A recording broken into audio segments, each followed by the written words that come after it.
Tuvimos 12 horas hablando de Alperín. Eso es mucho, 12 horas, pero también es muy poco para una obra y una figura como la de Alperín. Me parece que está bueno lo que decían ahora de temas para pensar. Yo quería eso, dar un cierre final con nosotros como organizadores de la jornada, Julia, Ezequiel, Bárbara, González, la biblioteca. Nosotros la organizamos desde el lugar de lectores y de lectores entusiastas de Alperín. Queremos agradecer, y yo en nombre de los que organizamos esto, a todos los que han participado y se han tomado el trabajo de escribir, de releer y de repensar Alperín, a la biblioteca, a Javier y a Juan por aguantar hasta el final. Nada, es para empezar de nuevo, para seguir leyéndolo en este edificio, ¿no?, que es tan tremendo, la historia de este edificio es tan tremenda, es tan espectacular, es tan alperiniana, que también ayuda a seguir pensándolo. Nada más, les presento entonces a nuestros últimos dos panelistas. Juan ha sido discípulo en su estudio de doctorado de Tulio, y Javier hace más de 20 años también que viene pensando a Alperín como intérprete de la Argentina. Así que bueno, gracias por todo, gracias por estar acá y bueno, nos vemos pronto. Muchas gracias.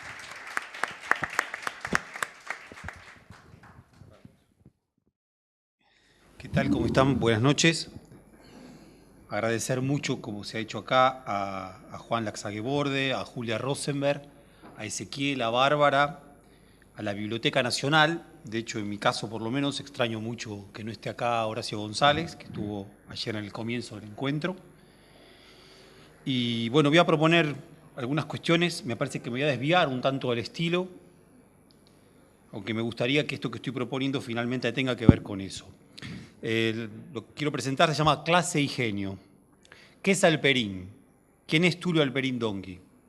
Difícil no balbucear preguntas de este tipo en los últimos años 80, cuando parecía no quedar nada en pie, ni de lo que había valido la pena la democracia, ni de las revoluciones socialistas, y en la carrera de Historia de la UBA, la lectura de Revolución y Guerra, de Una nación para el desierto argentino, o de la Revolución de Independencia de la Confederación Rosista, se había vuelto inexorable. Un must y una prueba, casi siempre en fotocopias. Cuesta arriba también disimular por lo menos la sorpresa, todo con la cerviz doblada, digamos, para el cachetazo. De todas formas, la pregunta en cuestión solo queda escrita cuando Ignacio Leucovitz la formula en un ensayo publicado en 1997, que tiene también un dejo crítico respecto del libro que lo contiene y que versa precisamente sobre Alperín. ¿Quién es Alperín? Escucha los pasillos de Poin, Leucovitz, sus alrededores y propone respuestas. El agudo historiador que ha sabido penetrar en habitaciones secretas del archivo, el emigrado que en la distancia alcanza una lucidez triste y serena, el tenaz antihéroe moderno convertido por ello en héroe posmoderno, el delicado equilibrio entre el dandismo y el nihilismo, el vacío total camuflado en astucias de escritura, el viejo gorila. Para hablar de manera pasada, sigo yo, improbable, imperfecta, el contenido, ráfagas de él, nos deslumbraban al punto de que no se nos ocurría cómo cuestionarlo. Solo alcanzábamos a sospechar que, sumergidos en su lectura, no tardaríamos mucho en perder las pocas certezas que habían sobrevivido en nosotros. La forma, la singularidad de su escritura que no se parecía a nada, agigantaba la inquietud. Pero también, una y otra cosa, lo mismo, tenían un raro efecto anestésico, consolador. Entender que el mundo era mucho más complejo, por lo tanto que lo que muchos vivíamos como nuestra derrota, incluso con esa palabra, tenía finalmente algo de aprendizaje, una derrotita, entre lo monstruoso y lo subyugante, pero sin perder las buenas maneras y haciéndote reír. Como una última puntada, como parte de un juego también, es el mismo Alperín Donkey quien nos lanza sobre el final una lectura de sí mismo, más precisos, del aprendizaje del mundo que lo hizo historiador, que lo hizo asumir un destino, así lo escribe sin vueltas. Porque de las primeras páginas Son Memorias se desvía de la evocación del pasado individual, de su tono lánguido e inequívoco, para entrecruzarse con la historia, con todo aquello que la memoria no advirtió ni retuvo, pero que finalmente, y en términos de la trayectoria de una comunidad, también de un individuo, fueron decisivos. De ese cruce entre memoria e historia, o mejor, de ese someter a la memoria a la historia, surge la respuesta que Tulio Alperín nos da acerca de sí mismo. El historiador, que lo ha narrado casi todo sobre la Argentina, por último se narra con método histórico, con el suyo a sí mismo, que en él, como en nadie, es someterse a su escritura. Nuevamente Leucovitz. En su escrito, la pregunta por Alperín era de inmediato también la pregunta por el dispositivo Alperín, puesto en funcionar en la carrera de Historia de la Facultad de Filosofía y Letras de la UBA. Es decir, ese sumum que se mentaba como si nada valiera de lo surgido antes y nada fuera a valer de lo venidero, por fuera de su sombra, que además era delgada e implacable, inimitable.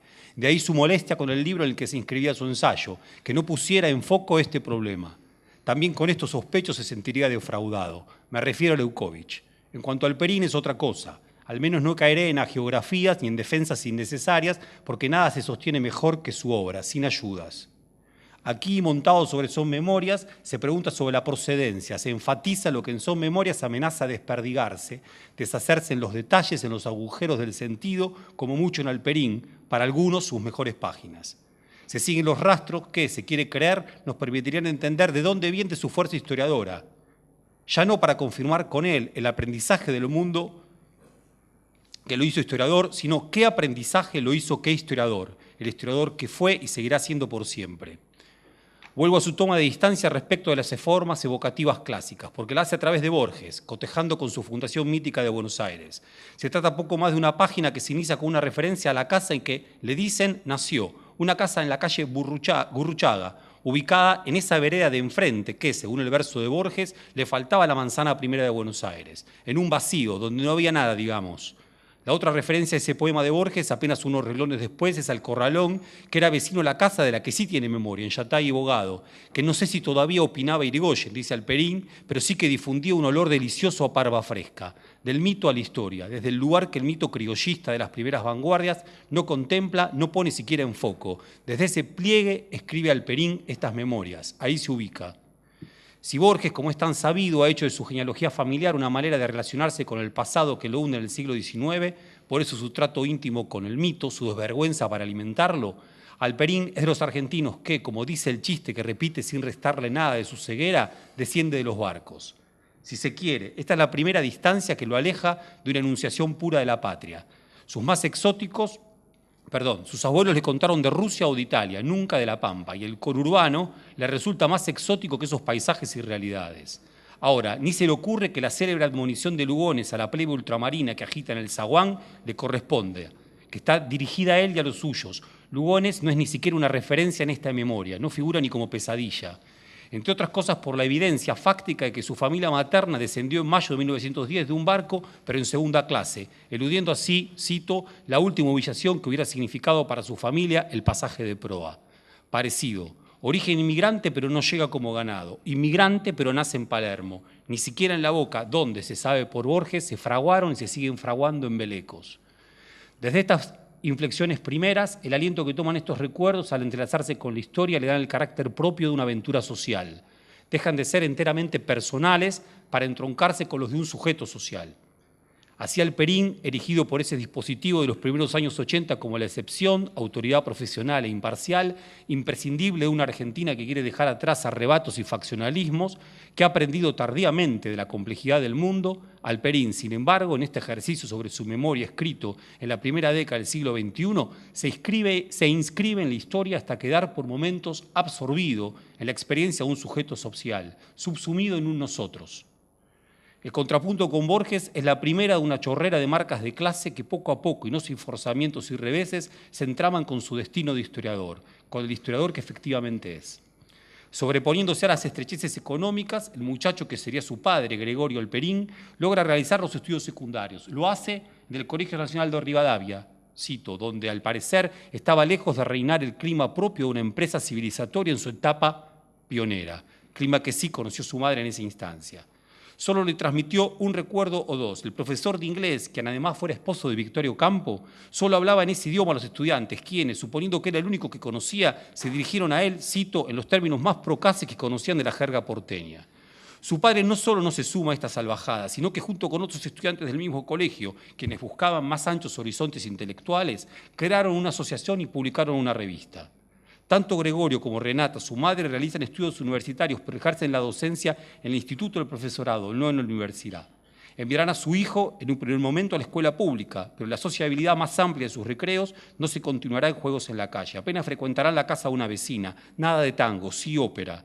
Alquilarán vivienda y se mudarán una y otra vez, pero después de haber salido al Almagro, siempre por la zona norte de la ciudad y facilitando el acceso al centro. Alperín lo amonesta Virgilio Filipo. Oficiar misa en Mataderos no es lo mismo que hacerlo en Belgrano. Siempre en su infancia, la experiencia que hace del mundo, con los parámetros de su clase, dice, no es la de Art, tampoco la de los conventillos de los huéspedes del 20 de Franciscor, sino la amable de Baldomero Fernández Moreno, sí, el de los balcones sin ninguna flor. Escrito en el margen del libro, lo dice en serio después de todo lo que pasó. Mientras que estos signos muestran la proximidad, pero también la diferencia con el devenir plebeyo de los hijos de inmigrantes que ingresaban en la sociedad, hay otros, en línea con lo señalado en relación con Borges, que lo recortan de los ricos.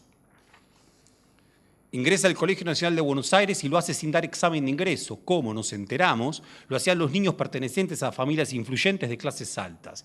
Sin embargo, en su caso es así porque su madre había publicado una antología de uso escolar para la librería del colegio y quien está al frente de esta lo recomienda especialmente. Es el talento, no la billetera. En la primera división, el sujeto colectivo que conforman define sus caracteres también en la burla de un niño rico que se abstuvo de la escolarización primaria estudiando con preceptores y que juega al golf. Desde el tranvía le indican su casa, la de vuelta obligado entre Mendoza y Olazábal, con mínimo jardín al frente y patio trasero, a Ernesto Palacio.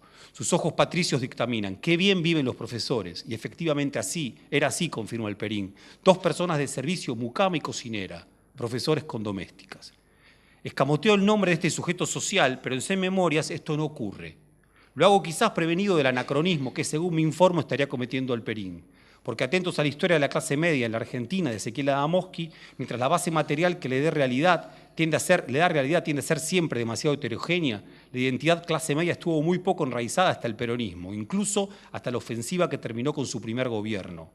Escribe Alperín, primeras páginas, cito, había sido precisamente la década de mi nacimiento cuando la clase media emergió con el perfil y el peso que iban a ser los suyos por medio siglo, y no puedo negar que las pautas que se imponía a sí mismo un grupo aún necesitado de consolidar una posición adquirida demasiado recientemente, gravitaron con fuerza sobre la relación que fui estableciendo con la sociedad porteña a partir del momento que ingresé en ella.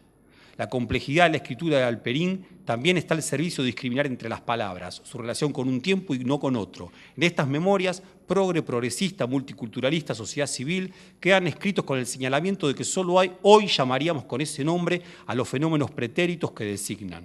En relación con la clase media no le interesa este movimiento, su presencia es sólida. Siempre si tomamos la lectura de Adamowski, hubiera bastado con regar de episodio de experiencia a una nueva clase sin adjuntarle el nombre. Saca pecho, Alperín blasonea. En conversación con Chiaramonte, revista Ciencia Hoy, 1991, la Argentina existe desde que alguien la empezó a imaginar. Idem para su clase media, podríamos decir.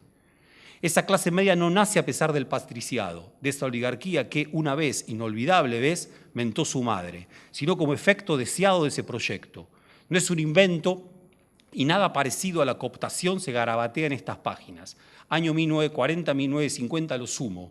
No le va muy bien en la facultad, no está a gusto en ninguna de ellas, Derecho o Historia, pero logra publicar sus primeras reseñas y ensayos. Así sucede. Un colega de su padre, que además había sido profesor suyo de francés en el Buenos Aires, le empieza a acercar breves escritos de su autoría a Mallea, es decir, al suplemento de Cultura de la Nación.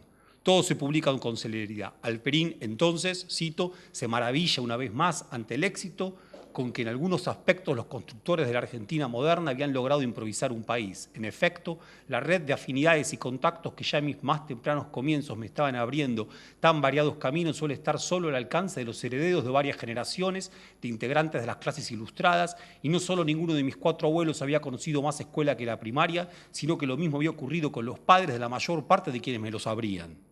Sí, terminó la cita. De este modo, él mismo es el ejemplo del éxito de ese país de estructuras sólidas, construido hacia el 80, hechas para durar siglos, dice, y que al mismo tiempo hacían posible que la carrera abierta al talento tuviera lugar en la Argentina, como si se tratara de un demorado siglo XIX europeo, incluso pre-48. Es hijo del imponente aparato educativo que evitaba que quedara en sueño lo que con Romero llama la aventura del ascenso, y que había hecho desarrollar la ufanía con que habíamos aprendido a mirar tanto nuestro pasado como nuestro futuro. Si se me permite, primera condición de posibilidad para que haya Tulio Alperín Dongui, la eficaz construcción de una nación al desierto. nación con programa de renovación de la sociedad, con inmigrantes y ascenso social. De acuerdo con esta pista que entresacamos, porque nos la ofrece, son memorias, de aquí nace la experiencia de una clase media ilustrada, sujeto colectivo que matriza el Perín. No creo que sea un señuelo, podríamos agregar, para inmigrantes que no vinieron apelmazados sino en segunda, sorteando esa primera humillación y con algunos recursos culturales, además de ahorro en los baúles. La segunda condición de posibilidad se define en las líneas de tensión, con esa clase media, tensión que nunca será agria, mucho menos estrepitosa, ya que Alperín mantendrá la adhesión a ella en todo lo que este relato abarca y más allá también. El tema es cómo afectó el peronismo la relación de Alperín con la Argentina, porque la evaluación que hace de lo que significó el proceso político y social y cultural vivido desde el 4 de junio del 43, produce en son memorias algunas chispas con su clase, un desvío tal vez. Digámoslo muy cerca suyo. Primero, el ataque frontal y torpe del catolicismo integral. Luego, el de la revolución peronista, de la comunidad organizada, del régimen. Esta última, la denominación que más se sostendrá, lograron dañar hasta desfigurar el mundo en el que estaban insertas. Ya esto es mío y suena muy feo. Se mecían abrigadas, suena peor, las clases medias profesorales. El llanto de su madre al enterarse de que una amiga es cesanteada en el magisterio en 1944 obedece a la toma de conciencia, cito, de que era nuestro entero mundo circundante el que esa cruzada depuradora ambicionaba destruir. 140 páginas después sigue con lo mismo y comenta que hacia 1954 él y otros que se le asemejan se entregan a situaciones que les permiten olvidar todo lo que el avance de la comunidad organizada había destruido en nuestro mundo. Expulsados del sistema educativo, relegados del espacio público y, entre otras cosas, sin empleadas domésticas. Desconozco cuál es la melancolía de Nabokov al recordar el verano ruso de 1916, pero Alperín dice que le agarra algo parecido cuando enfoca sobre 1940. Al igual que el tránsito por el Colegio Nacional de Buenos Aires, pero con un estado de ánimo distinto, los años del régimen, siempre que diga régimen es porque Alperín escribe así, son vividos y narrados en primera persona del plural. Es la impresión del mundo que se está perdiendo lo que alienta el brillo triste de un sujeto colectivo, pesaroso, aunque con capacidad aún para encontrar alternativas de vida por fuera del Estado, que habían creído, y eso explica el desengaño, siempre los consideraría. La transformación es tal que escribe Alperín, el país se nos había hecho irremediablemente ajeno. A una irreductible ajenidad se los condena, más allá incluso de la ausencia de una hostilidad alevosa. Vuelve de su segunda estadía en Europa, donde es aceptado por Brodel y sobresale a su lado. En una sola oración, es cierto, de las característicamente suyas, se dice en una sola oración: marginados, marginación y automarginación, página 263. En el párrafo siguiente concluye: estaba reincorporándome como soldado raso a las huestes de los marginados. Un desenlace político desastroso, el que se produjo entre el 17 de octubre del 45 y las elecciones de febrero del 46, acelera la destrucción de su mundo y amenaza con dejarlo sin lugar a él y a los suyos. Variaciones sobre el desastre, todo un campo semántico para dar con lo que fue el peronismo para Alperín en Son Memorias. En primera persona del singular, cito, aversión a un régimen que no ocultaba su intención de excluirme de un porvenir que se me antojaba promisorio. Que se entienda, aunque se escribe así, no hay desesperación ni desgarramientos mayores. La piel no se le cae a lo Martínez Estrada, tan ausente de estas memorias como Lugones. Solo una vez, después del primer viaje a Europa, confiesa que cae en el abatimiento, asfixiado por el ambiente. De nuevo el contraste con Borges, en este caso porque del archicitado número de Sur posterior al 55, Borges sostiene que el peronismo es una farsa, una ilusión cómica. La realidad es otra, quizá la suya, de Borges, como la estaca pampa bien metida en la pampa, aunque ya a Borges no le gusta ese verso. El peronismo no afecta a esa realidad. A Alperín, la fugaz experiencia de su clase, le advierte que el asunto es más serio. El examen de Cortázar se le ocurre mucho más acertado con su experiencia, dialoga con ella. Para Alperín y para Cortázar, el peronismo no es una ilusión. Si cementa un teatro, el del absurdo, el problema es que éste opera sobre la realidad. Es esa realidad que se ha vuelto absurda. Retiene durante años y anota lo que le escucha decir a un exiliado italiano cuando la tormenta del mundo, desvirtuada, empieza a asolar estas playas. Nada vale tomarse en serio de lo que ocurre en este país, pero esto no es cierto para él. Recuerda la lectura casual pero relevante que hace de Gramsci en Italia y añade que solo la dimensión histórica, no la política de sus argumentos, logran atraparlo. Es así porque, aclara, cito, la política siempre me ha interesado mucho más como espectáculo, mucho más como espectáculo.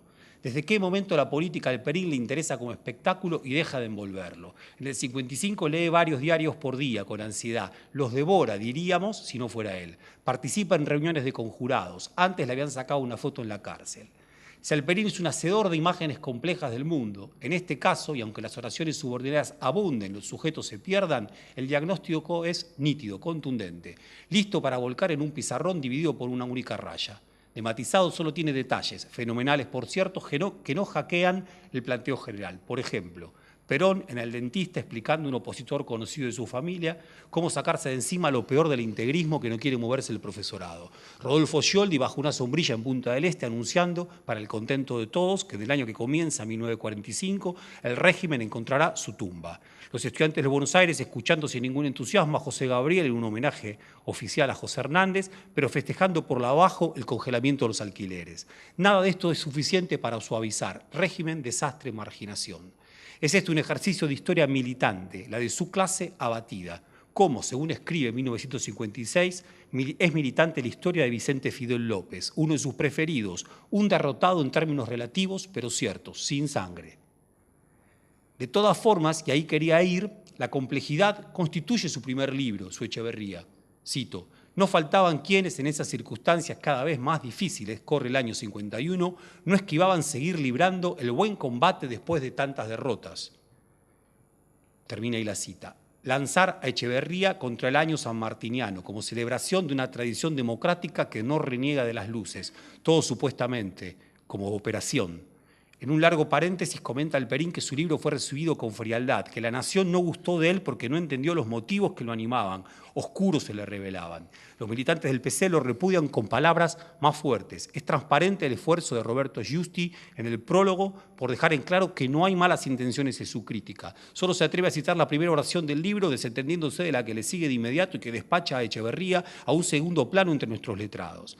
La recepción bajo sospecha contrasta con la intensa felicidad que recuerda Alperín le causó su escritura, pues había confirmado lo que quería ser en el mundo. Cuando todos pedían militancia, él hizo esto otro. Además, demasiado tiempo había que tomarse para leer cada uno de sus párrafos. No clasifica de traidor, pero sí de poco confiable, díscolo. ¿A qué está jugando Alperín? ¿Por qué no sigue escribiendo reseñas sobre los libros dedicados al Renacimiento? De haber estado atentos a que el hombre mediocre de ingenieros, leído entre conjurados, le había parecido bastante cursi, en una de esas no le habían hecho el ofrecimiento para publicar su libro sobre Echeverría.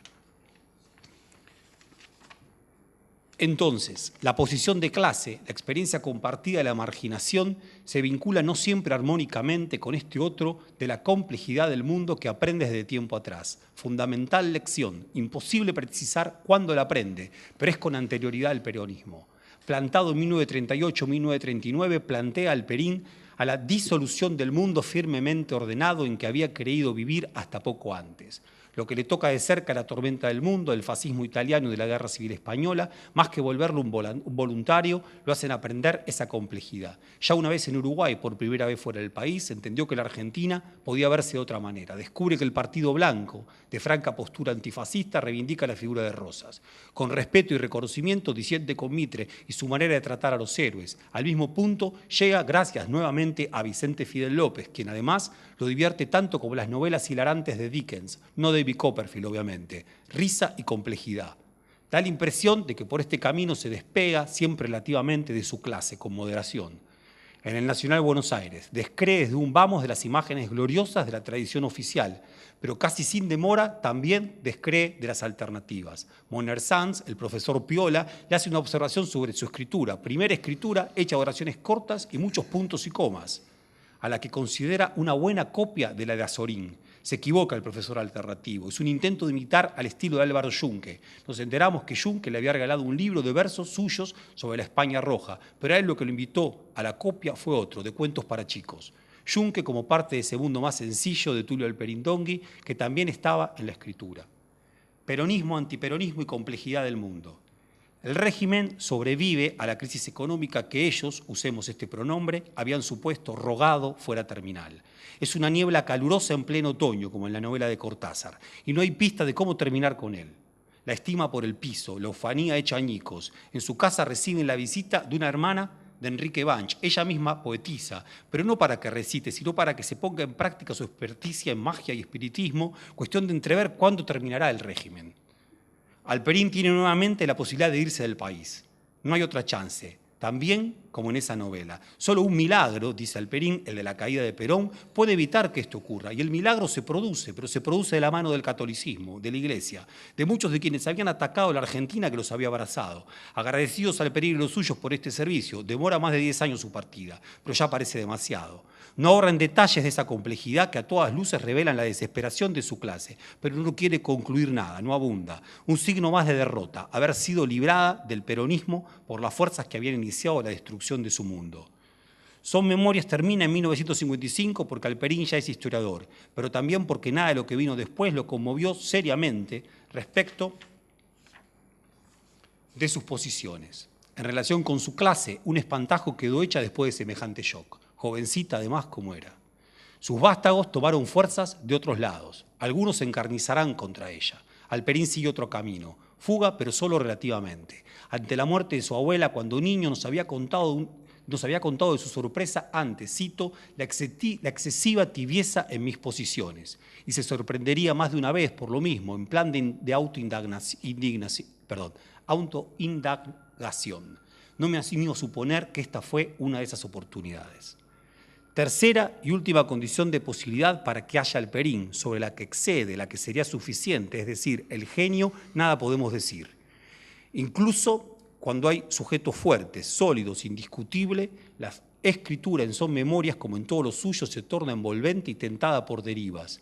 De todas maneras, hay una zona de la experiencia de Alperín que se escapa de estas generales de la ley, forma y contenido. Es cuando refiere a sus estudios formales. Está por ingresar a la primaria, 2 puntos. Me preocupaba, en cambio, cada vez más el inevitable paso siguiente que iba a ser mi ingreso en un sistema escolar en el que me había destinado a encuadrarme hasta donde se extendía mi mirada hacia el futuro. Después, 2 puntos. Comenté en casa que temía estar perdiendo todo lo que adelanté en 3er grado. Bastante más tarde, evocando su estadía en París, trabajé con una intensidad de la que no me creía capaz y que nunca logré recuperar luego. Ritmo frenético, proyecto personal, proyecto de vida. Es una flecha que apunta con precisión al blanco. Racionalidad ordenada a fines, productivismo y uso del tiempo. Todo bajo control, defendido con uñas y dientes. Podríamos decir, en los parámetros de la burguesía, a lo Robinson Crusoe, aunque también con algo de Rastignac. El trabajo y la lucha, al pasar casi, cuestiona su tesis de doctorado y dice que, cito, la narrativa que ella hizo posible articular no transmite a quien la lee esa contagiosa excitación que es capaz de suscitar la lectura de las que son fruto de una dura lucha con un problema rebelde. Hasta ahí. En todo lo suyo habrá excitación intelectual, transpiración, ánimo agonal que esconde con displicencia. Ahora bien, si la elección por la complejidad que lo aleja de la militancia tiene algo de traición a su clase, a través de esta fidelidad excesiva a su suerte profesional, en buena medida la realiza. Añadamos entonces que a clase media y a régimen se le suma carrera, como invariantes que están más allá del tiempo y de sus vaivenes. Como si la carrera individual, incluso la felicidad, más de una vez, maravilloso, usa esta palabra y no hay ánimo chacotero a la vista, compensará el desvanecimiento tan veloz de la aventura promisoria que pudo ser de su clase y de un país bajo su influjo. Se puede decir, me pregunto, que la elección por la complejidad lo atrajo finalmente y por entero a este camino. Puede ser, pero con la condición de no disolver su afinidad de clase, por una Argentina evanescente que no duró ni un par de décadas, pero que era hija débil de otra, la de 1880. Pero eso poco que duró, su agonía incluso, es suficiente para apuntalar de una vez y para siempre su interés, su pasión, se dijo por acá, por la Argentina. Por último, me detengo brevemente solo en 2 efectos producidos por el entrelazamiento de estas condiciones que constituyen Alperín. Uno de ellos es omnipresente en su obra, y ya se ha dicho mucho sobre él. Otro que se exacerba en Son Memorias. Primero, la escritura, el estilo de enorme riesgo, de no poca experimentación, con cierta irresponsabilidad. Quiero decir, lejos de inquietarse por la transmisibilidad, por el resultado convincente y a la vez inclusivo de su escritura, Alperín hace de ella otra cosa, un ejercicio de expulsión. Nos explica que se alejó de la tarea docente en la Argentina por la marginación sufrida.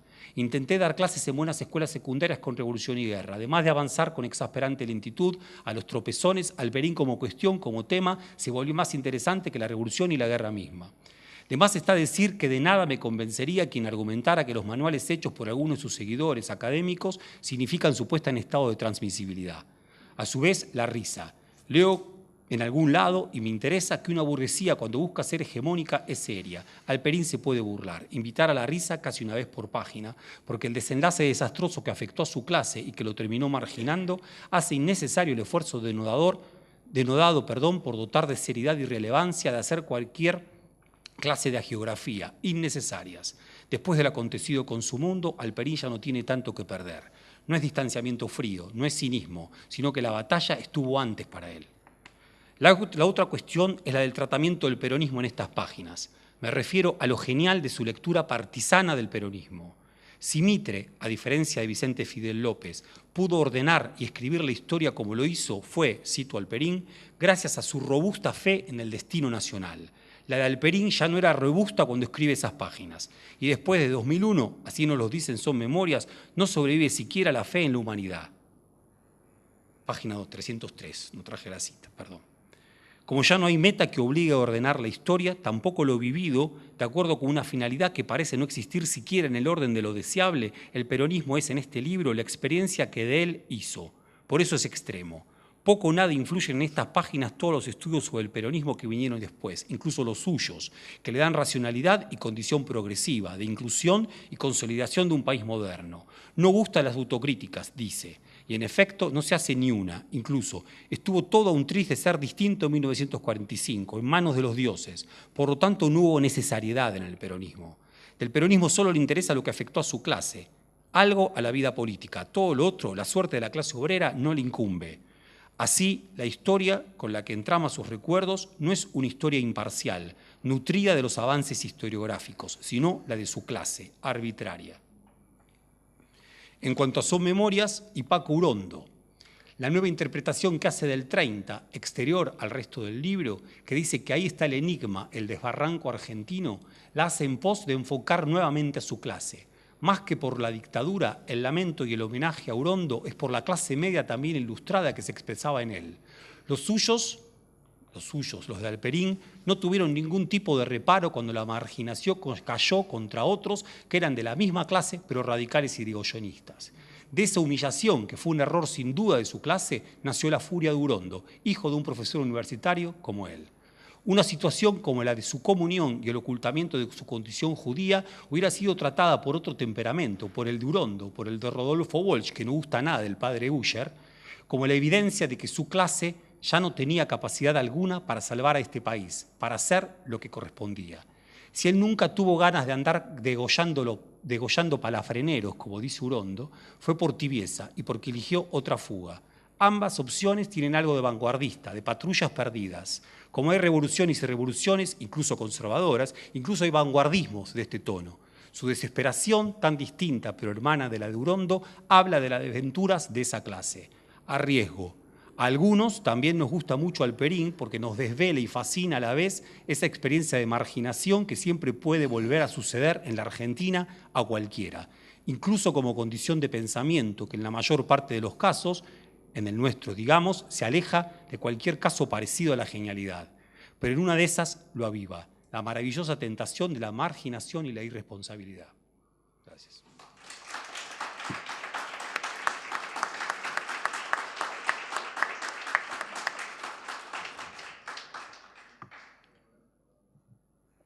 Bueno,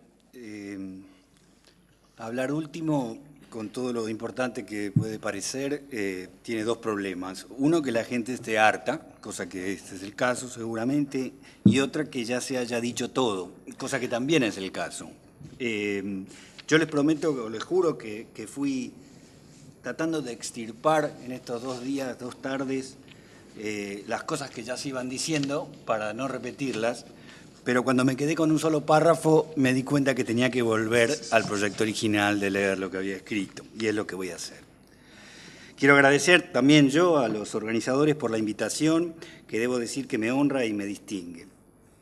Y primero que todo quiero decir que me parece importante, ya fue dicho, que la Biblioteca Nacional haya dado este espacio para homenajear a Tulio Alperín, en particular teniendo en cuenta que la muerte de Tulio se dio en un contexto en el que la historiografía en la Argentina está en disputa.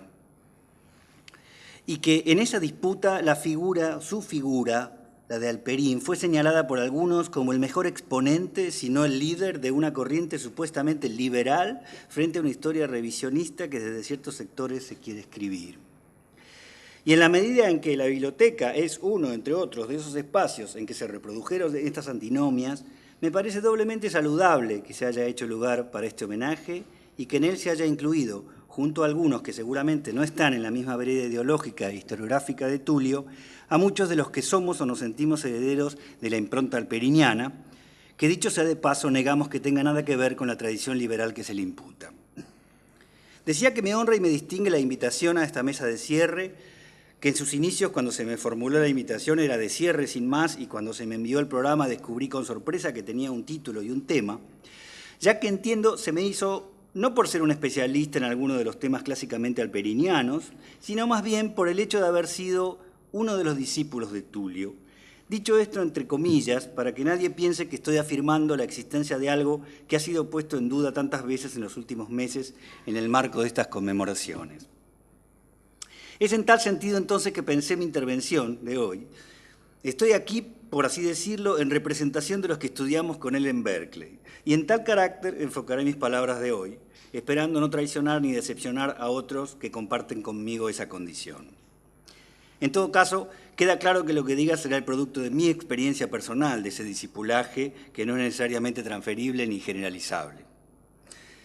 Con esto no persigo colocarme en ningún lugar de distinción por encima de ningún otro relato, ni pretender que, por la proximidad que tuve con él, primero cotidianamente durante 3 años en Berkeley y luego anualmente en sus visitas a Buenos Aires, lo que diga valga más, ni sea más verdadero ni certero que lo de otros que lo frecuentaron menos, o aún solo lo conocieron a la distancia leyendo sus libros y asistiendo a sus charlas y conferencias. Todo lo contrario. A veces las perspectivas más cercanas no son las más reveladoras y muchas veces nos impiden ver el bosque que solo perciben miradas más lejanas.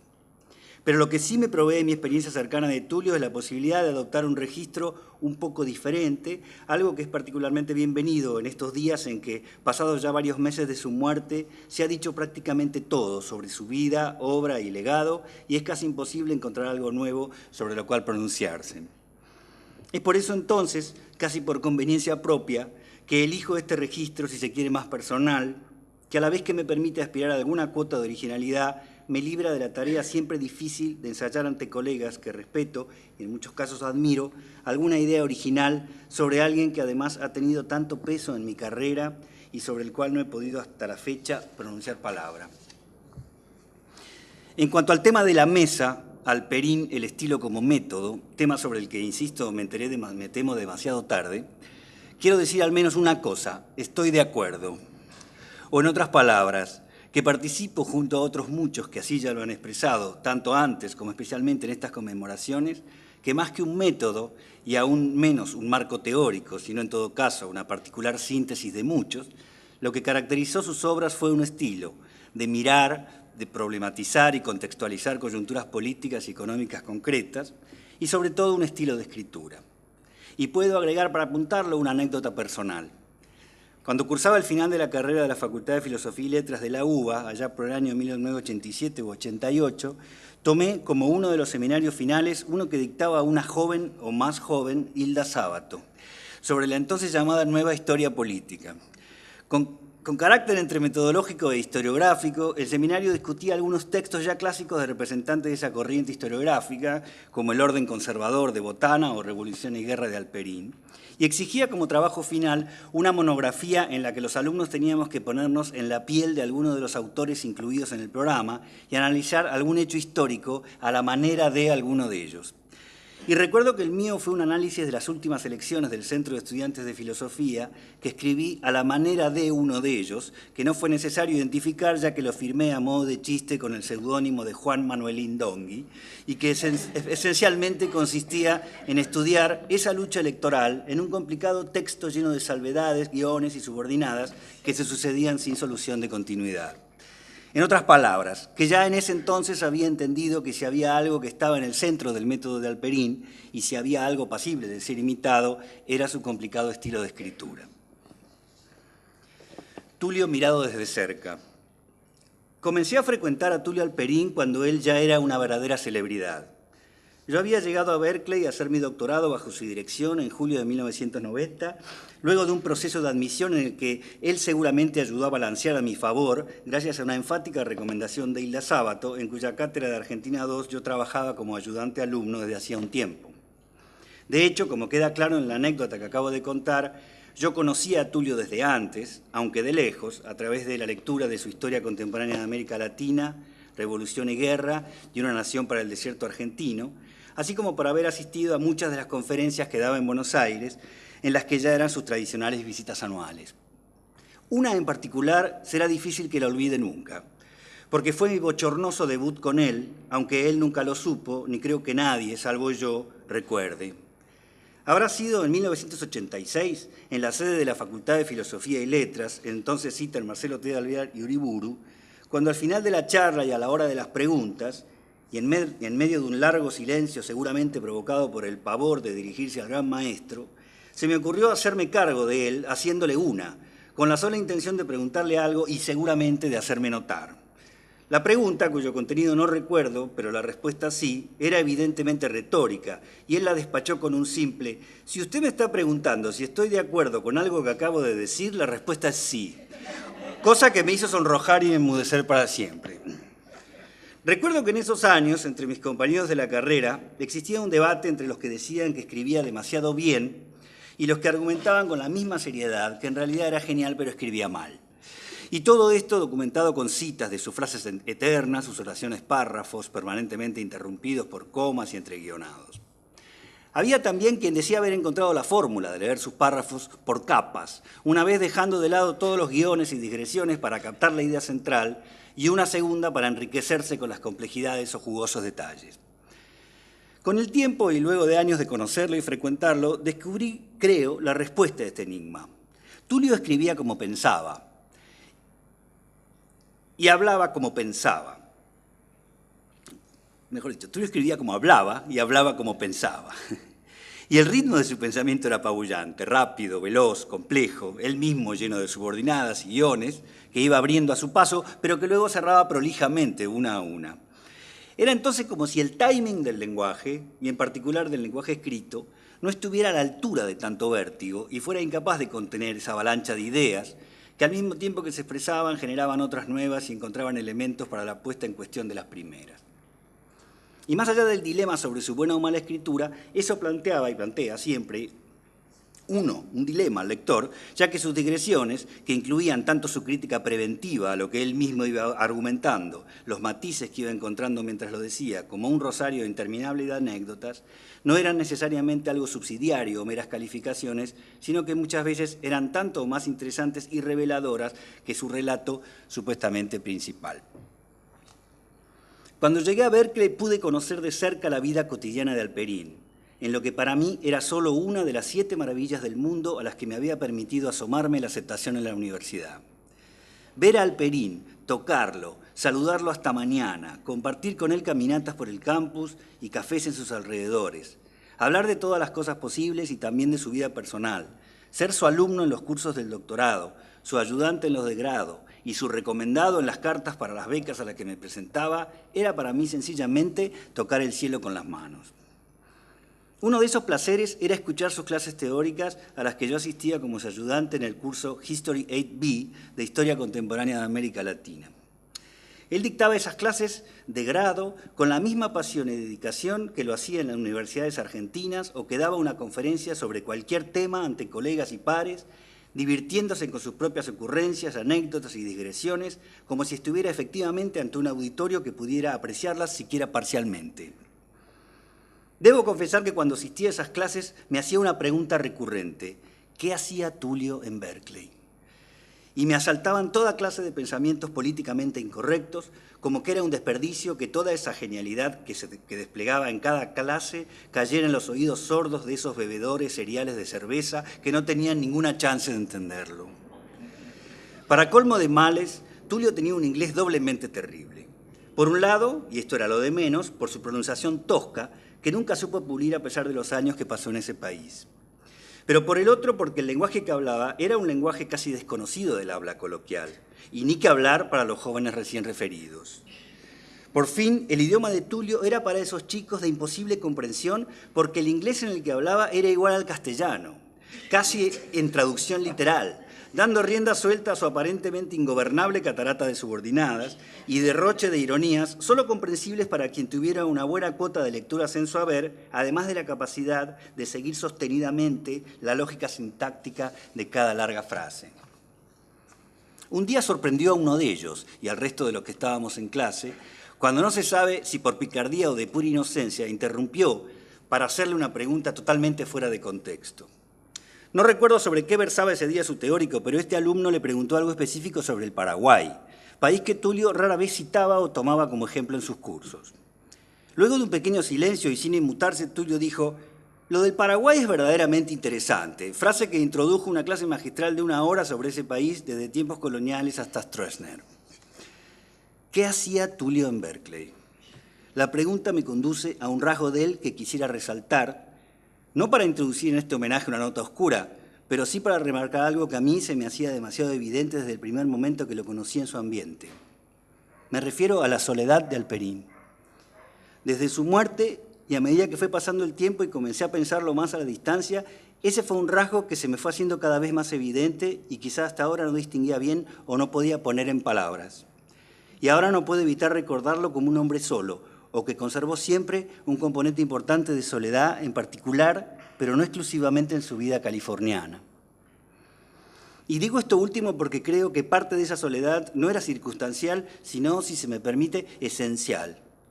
Era algo así como la soledad del genio, de alguien que, ya sea por su excepcional erudición, por su inteligencia extraordinaria, por su agudeza sin par, o por una combinación de todo eso, no encuentra fácilmente interlocutores para compartir sus experiencias o observaciones de la realidad y debe, por lo tanto, procesarlas en soledad o compartirlas con el resto, pero solo hasta cierto punto.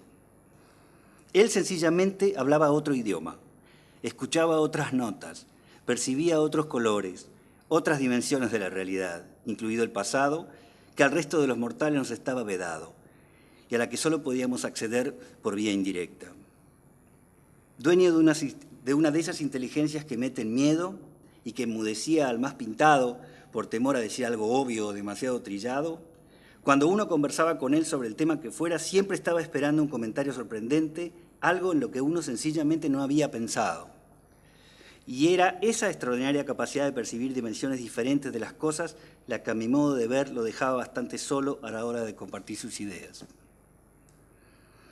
La segunda soledad de la que hablo es más circunstancial o histórica, pero que en el caso de Tulio se convirtió con el tiempo también en rasgo estructural. Me refiero a la soledad del exilio, que no por voluntario en su origen dejó de ser en su caso un exilio como el de tantos otros en la historia de nuestro país, con su combinación de incertidumbres, costos afectivos y nostalgias eternas. Tulio no dejó nunca de ser un porteño deportado en Berkeley, colgado de la edición semanal impresa del diario La Nación primero, del internet y el mail con sus amigos y colegas de Buenos Aires después, y siempre pendiente y alerta de las últimas novedades de la Argentina. No de otra manera podía él estar, como ya se dijo aquí, más informado que cualquiera de nosotros que vivíamos acá sobre la realidad argentina. Eso explica también su avidez por dedicar casi todas las noches de sus estadías bimestrales de cada año en la Argentina a cenas en casas de amigos y colegas para departir con ellos y sacarle punta al chisme con el que él luego construía una impresión de la actualidad argentina, seguramente más sofisticada de la que éramos capaces cualquiera de nosotros. ¿Qué hacía Tulio en Berkeley? Y para ir más lejos y hacerme una pregunta que Tulio seguramente no me perdonaría y descalificaría aquí mismo con su típica sonrisita, ¿qué clase de país es este que se da el lujo de seguir exportando a sus mentes más agudas y por lo tanto de prescindir de ellos como si no los necesitáramos? La soledad de Tulio en Berkeley, de la que él nunca habló, al menos no en estos términos, porque era un caballero que no se regodeaba en la autocompasión, es una metáfora, me temo, demasiado común de nuestra Argentina contemporánea. Tulio, el maestro. En los últimos meses he oído decir en más de una oportunidad que Tulio no tuvo discípulos, y particularmente en boca de uno de ellos, Mariano Plotkin, asegurar que él no tuvo un rol de padre para ninguno de nosotros, en buena medida porque no quiso ponerse nunca en ese lugar. Yo entiendo lo que quiere decir Mariano con eso y comparto buena parte de su impresión, en particular porque Tulio no se sintió nunca un maestro, ni intentó crear escuela en el sentido de imponer su punto de vista ni formas de abordar el pasado a otros. Aunque tengo mis dudas de si eso fue por libre elección o porque sencillamente su forma de ser, de pensar el presente y el pasado, tan sistemáticamente crítico como era con sus propias ideas, le permitía ser todo lo asertivo y propositivo como a veces se necesita de un director o de un maestro. Pero también quiero calificar un poco esa impresión y proponer que, en algunos sentidos, Tulio sí fue un poco padre y un poco maestro, y que nosotros, Mariano, Diego Armus, Elías Palti, yo, entre otros, somos también un poco sus discípulos, y que no debemos sonrojarnos por ello ni pensar que por eso estamos jactándonos de un estatus especial. En verdad, yo no creo ser ni sentirme, como supongo tampoco ninguno de los nombrados, un discípulo de Tulio en el sentido clásico de haber heredado y continuado su forma de hacer historia, ni, para mencionar otra vez el tema de la mesa, su estilo, que vuelvo a coincidir, es único e inimitable. Creo además que la experiencia de estudiar con Alperín y escribir una tesis bajo su dirección se pareció muy poco a lo que sugiere al sentido común esa relación. En verdad, no se estudiaba con Alperín, sino más bien al lado de Alperín, tomando de él lo que nos daba cada paso, en una charla de café, en sus horas de oficina, caminando por el campus, que raramente era una indicación directa sobre un camino a seguir con la investigación, mucho menos un tema, sino un comentario que generalmente complicaba o multiplicaba en 1000 problemas lo que para nosotros era como mucho uno solo. Y en esto creo necesario reparar en la curiosidad de que pocos de estos discípulos, al menos ninguno de los que nombré, incluido mi caso, haya escrito tesis doctorales sobre alguno de los temas o siquiera perspectivas preferidas por Alperín. Y sin embargo, Tulio nos enseñó mucho. Nos transmitió, por un lado, su inteligencia. No por supuesto y por desgracia en el sentido de que nos enseñó a ser inteligentes como él, pero sí en el de saber cuánto juega y cuánto pesa la inteligencia en la mirada del pasado, en la consideración y crítica de las fuentes, en la reconstrucción del contexto, en el análisis de un discurso. Por otro lado, nos transmitió su visión compleja de la realidad. Con él aprendimos a gozar de esa pasión que él tenía por la precisión, por la complicación y por el detalle significativo, así como a desconfiar de cualquier primera explicación o hipótesis. En tercer lugar, no quiero sonar cursi, pero sí, él nos transmitió su amor a la historia. Escuchándolo y viendo la pasión que ponía al hablar del pasado, uno de pronto sabía para qué servía la historia. Era contagioso. Una persona que se ríe con la misma intensidad del carácter o de ciertos rasgos de la personalidad de Belgrano o de Mitre, como si estuviera hablando de Scioli o de Macri, es decir, de personas que están aquí ahora, o está loco o es un apasionado que vive el pasado con una intensidad y una compenetración que daba envidia. También nos legó otras muchas cosas, largas de explicar, pero que enumero. Su independencia de los marcos teóricos, su predilección y dedicación por la escritura, su preferencia por las salvedades, por sobre las afirmaciones, su desconfianza e insatisfacción sistemáticas. Todo esto le enseñaba y si no lo hacía en un sentido formal lo transmitía y uno lo aprendió a su lado. Son cosas quizá difícilmente cuantificables, siquiera cosificables, pero no tengo dudas de que son cosas transmitidas y aprendidas por los que estudiamos con él. Y en cuanto a la figura paterna, siempre en sentido metafórico, claro, tengo aún menos dudas. ¿Qué es un padre sino la palabra autorizada que todo lo sabe y cuyas expresiones, al menos en la parte más importante de la vida, no se discuten sino que se toman como verdades consagradas?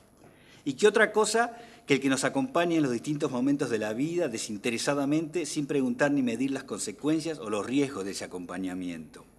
Pues bien, yo creo que Tulio en muchos sentidos cumplió con esos papeles en nuestra vida académica, al menos seguramente sí en la mía.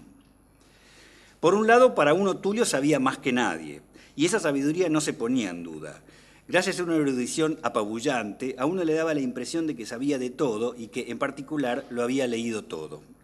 Y lo segundo era seguramente verdad, ya que Tulio fue siempre y ante todo un lector voraz, que no contento con llevarnos en este terreno unas décadas de ventaja a los que nos doblaba en años, luego seguía aumentando la diferencia. Es que Tulio leía más que todos nosotros, desde el diario hasta los clásicos, pasando por lo que se publicaba en las revistas de historia, para no hablar de las de moda o chimentos que también seguramente miraba de reojo, lo que lo hacía estar más actualizado que todos nosotros. Como le pasó a ese alumno que preguntó por el Paraguay, a uno con Tulio le daba la impresión de que podía tocar cualquier botón y él iba a contestar sobre casi cualquier cosa. No ya de la historia de América Latina, sino de cualquier cosa, literalmente hablando. Dicen que en una época fue duro con algunos, que podía humillar a otros o hasta truncar con su crítica carreras enteras. Y no era difícil encontrar rasgos de ese enfant terrible en los años más apaciguados de su tercera edad. Pero así como pudo haber sido duro, rasgos por otro lado no ajenos a la figura paterna, era también de una lealtad sin vueltas con los que consideraba suyos. Eso me lo demostró a mí, ciertamente uno el más agraciado de sus discípulos, acompañándome en todo lo que emprendí, casi sin preguntar. Tanto en postulaciones a becas, premios y estadías, algunas de ellas descabelladas o claramente lejos de mis posibilidades, como en emprendimientos institucionales, académicos, editoriales diversos, muchos de ellos de alto riesgo, como los que implica cualquier proyecto de ese tipo y de largo plazo en nuestro país. Él puso en ellos siempre su nombre y su firma desinteresadamente y sin ningún condicionamiento, como si no supiera todo lo que su firma jerarquizaba cualquier proyecto en la Argentina y en el mundo, o no se diera cuenta de cuánto beneficiaba a su promotor.